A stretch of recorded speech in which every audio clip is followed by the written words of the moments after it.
So, and you might feel that you can't forgive yourself. So what I will say is, there is this story about the elephants. There are countries that use elephants as beasts of burden, and like India and places in Africa, you own an elephant, like you would a horse here to plow the fields and stuff. I don't know what they do exactly with elephants, but people do. They own elephants. And the deal is, the elephant is a very smart creature. I think it's as smart as a horse or even a dog. You know, animals have ESP, by the way. You can communicate with animals. Try it. Try calling your animal without using your voice. And a lot of times you can teach a dog with just hand signals, but it's more telepathy that they're working on. Like sheepdogs, if you watch them work, it's got to be telepathy. Anyway, an elephant, when they get a baby elephant, and its place is going to be outside, because, you know, if they're in a barn or something, they could just knock the barn down. So what they do is they chain the elephant to a tree, and pretty soon the baby elephant realizes that it can't move one of its legs. It's, no matter how hard it tries, it can't move one of his hind legs. So after a while, you know, a month maybe, it stops trying to move its back leg and knows when it goes over to that tree, it just has to stand there because there's no, you know, it's just futile, and it can't escape. But the elephant grows much faster than the tree, and the elephant will never try to get away again. So basically, it's chained to this little tree that it could very easily knock over. And it doesn't even try, it just stays there.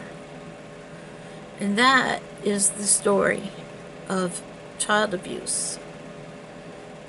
If you think that you have no way out, and this is something that your parent is insisting on, and you have found out that you've been duped, that your mother is insane, and that killing a baby is murder, you might think that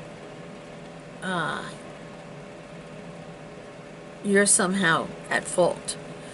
But you're just like that elephant. You don't see a way, you still don't see a way out. You probably could have beaten up your mother. By the time you're probably 11 or 12, a boy could probably beat up his mother.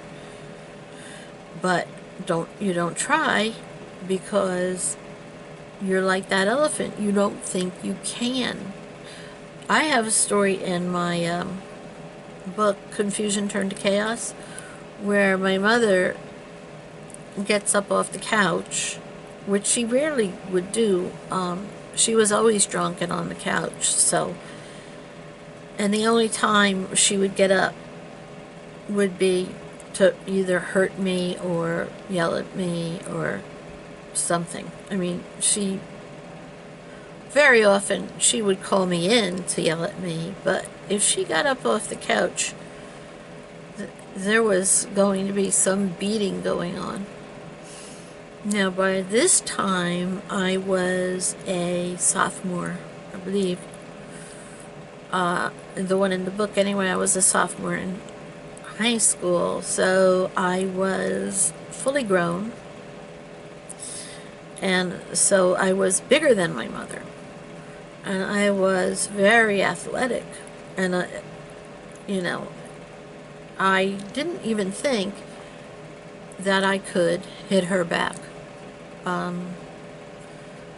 I probably could have killed her if she continued to fight. If I had hit her back and she didn't continue, if she then continued to fight, I could have done some real damage. I do all my own stunts in all the movies. I could run and jump and, hit, chop wood, hit stuff with sledgehammers. I mean, I was really pretty strong. I used to play boys as often as I played girls up until I got breasts, and then I couldn't play boys anymore. But I was always expected to do everything a boy could do, and that kind of proves that girls can do anything a boy can do. And because she was always on the couch and always drunk, her muscles were probably quite atrophied.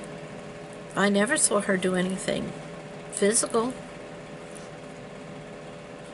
She rarely made dinner for us.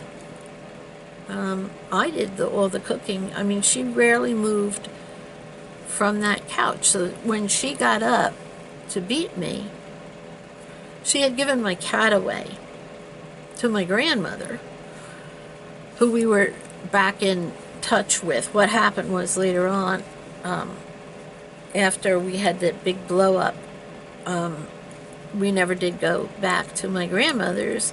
And I thought, well, this is silly, because that abuse had been going on forever, for generations. And where the father went, made this deal that the mother could do whatever she wanted as long as he could spend half their money on his mistress. And that was the deal that my father made, and that's the deal that his father made, and that's the deal that had gone on for generations. So when she came at me, I just ducked, and I was taught not to even run away from that. I just had to take it. As far as I knew, I had to take it until she got tired of hitting me.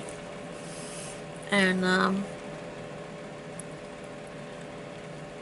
I gotta say, it seems to me that boys will listen to their mother, and they don't think they can do anything about what she's doing, and so they participate in the sex and in killing the baby. And then they feel, when they take a step back, finally, when they get out of the prison that is in their mind, and they're able to leave it, they feel bad that and think that they have murder in their blood, and they can't forgive themselves. But it's not. It's like you're under a spell. When they say that they have spells, the spells are brainwashing. Mostly they're brainwashing, and it involves abuse, which would be electricity and drugs, but abuse can also, to that degree, I think sexual abuse, and especially on the boys, is so damaging